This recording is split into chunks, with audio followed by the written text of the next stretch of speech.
¿Se dispone el Tribunal Constitucional por primera vez en la historia a exonerar a políticos por delitos de corrupción condenados antes por el Tribunal Supremo? ¿Se trata de una segunda amnistía encubierta para borrar todo lo relacionado con los ERE? ¿Cómo se lo está tomando esto el Tribunal Supremo? Te cuento en los próximos minutos la intrahistoria de estas preguntas trascendentes. Esto es Atando Cabos, el podcast de política de Onda Cero. El resumen de lo más relevante de la semana y lo que nadie te ha contado. Las negociaciones políticas, las conversaciones fuera de micrófono y las decisiones de Moncloa, de los partidos políticos y de los jueces y tribunales. Atando Cabos, Juan de Dios Colmenero.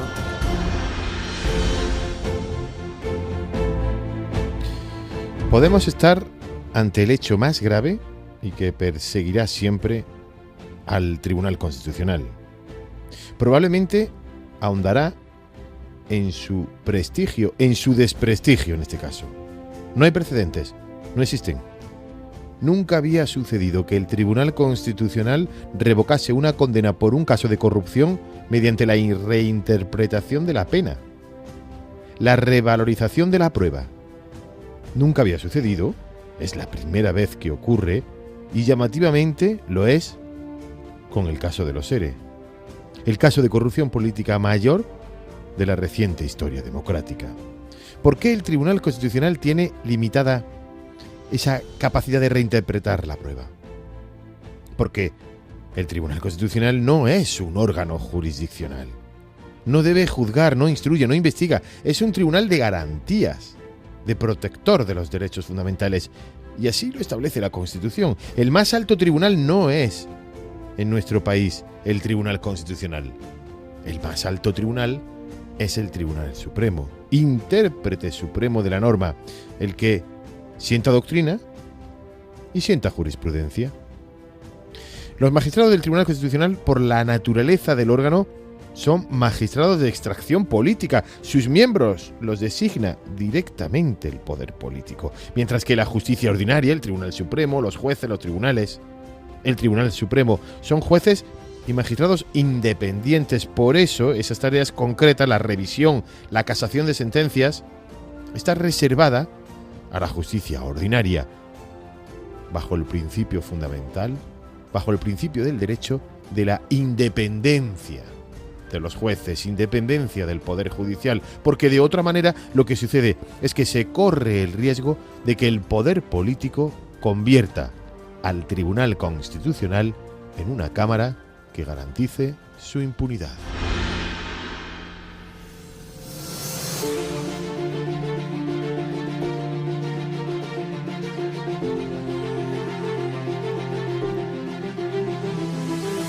Y la primera pista sobre lo que está sucediendo, de esta decisión, de este cambio histórico del Tribunal Constitucional, de forma sorprendente la tuvimos del propio presidente del gobierno, Pedro Sánchez, quien en un mitin electoral, con motivo de los comicios europeos, adelantó sus intenciones colocando a la exministra y exdirigente socialista andaluza Magdalena Álvarez como víctima de una persecución. No somos ingenuos. Tampoco hemos sido, ni soy yo, el primer presidente socialista que ha sufrido y ha sido objeto de ese ataque. Aquí tenemos también, ahí está Magdalena, exministra malagueña, el vil ataque de la derecha y la ultraderecha durante muchos años. Adelantándose a los acontecimientos.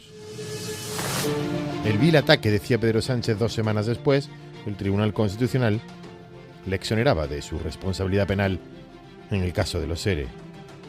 Ha sido la primera beneficiada, la exministra socialista Magdalena Álvarez, que ha obtenido el respaldo de 7 magistrados de la Corte de Garantías, estimando parcialmente su recurso de amparo contra la condena. La condena de la Audiencia Provincial de Sevilla, primero, del Tribunal Supremo después, ha sido la primera, y durante los plenos de este mes de julio se decidirá sobre el resto de los recursos de amparo que un día que presentaron la cúpula del PSOE andaluz, incluido José Antonio Griñán.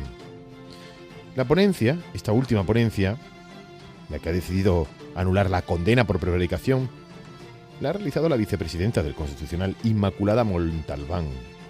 La magistrada, natural de Granada, fue premiada con la Medalla de Andalucía, precisamente otorgada por José Antonio Griñán, uno de los condenados que ha recurrido en amparo al Constitucional para que le perdone la pena. Griñán se deshizo en aquel momento en elogios hacia Montalbán, firmando un texto en el que destacó la trayectoria pionera de la magistrada. Y a su vez, la vicepresidenta magistrada recogió esa distinción diciendo que se sentía entusiasmada. Esta jueza condecorada tendrá que decidir sobre el recurso de quien le impuso aquella condecoración.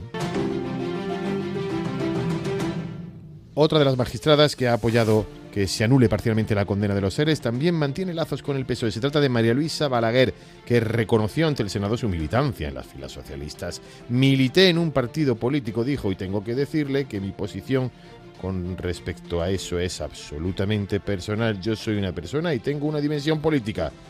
Y sobre ello no tengo ninguna duda. El PSOE andaluz acabó proponiéndola como magistrada para el Tribunal Constitucional y ahora sus cargos, condenados, solicitan el amparo.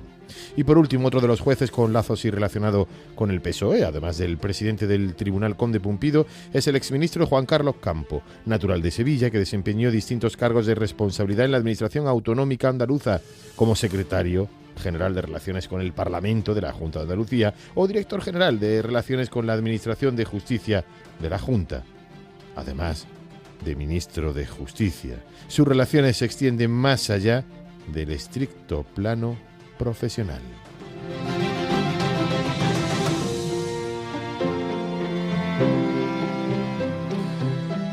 Pero hay algo que nadie cambiará, con independencia de las decisiones del Tribunal Constitucional, los hechos ocurridos y lo que quedará en el imaginario de todos los ciudadanos y en la sentencia de los jueces ordinarios de la Audiencia Provincial y del Tribunal Supremo, el mayor caso de corrupción en cuantía de los ocurridos en nuestra democracia. Se diseñó y planificó un sistema para repartir y despilfarrar 680 millones de euros de manera arbitraria, millones de euros destinados en un principio a los desempleados, pero que la inmensa mayoría de ellos no recibió ni un solo euro, porque el sistema arbitrario diseñado para eludir los controles hizo que ese dinero lo recibieran los afines, los afiliados y los familiares de estos para comprar voluntades políticas.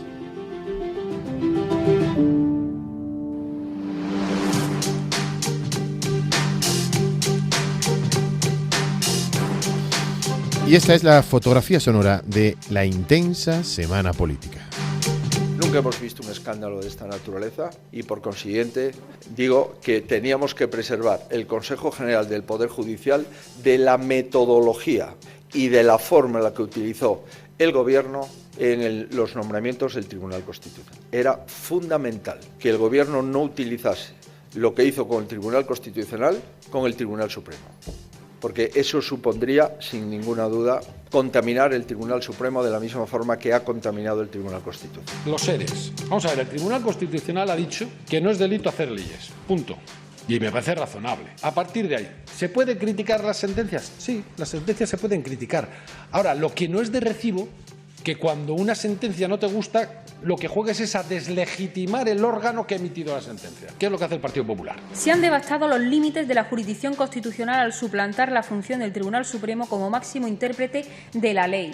Ocasiona un daño constitucional difícilmente reparable que sitúa a los miembros del Gobierno por encima de la ley, que derrumba los fundamentos del Estado de Derecho en España y que incumple con los compromisos internacionales adquiridos por España en la lucha contra la corrupción. Siempre hemos pedido en estos casos, y más en un caso tan flagrante de corrupción política como es el caso de los ERE, lo que hemos pedido siempre ha sido responsabilidades políticas. De hecho, se pidió una comisión de investigación por parte de nuestro espacio político en este Parlamento y es lo que siempre vamos a pedir.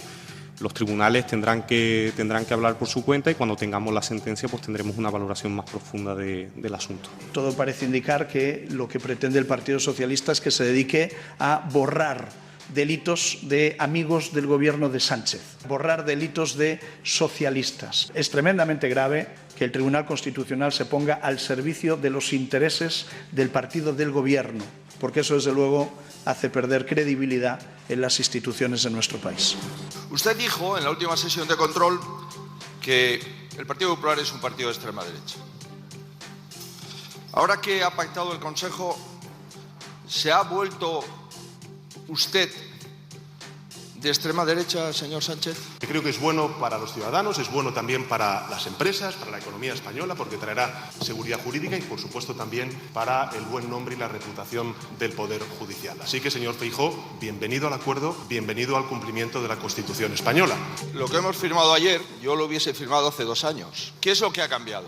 Lo que ha cambiado es que las instituciones europeas le han obligado a firmar, señor Sánchez.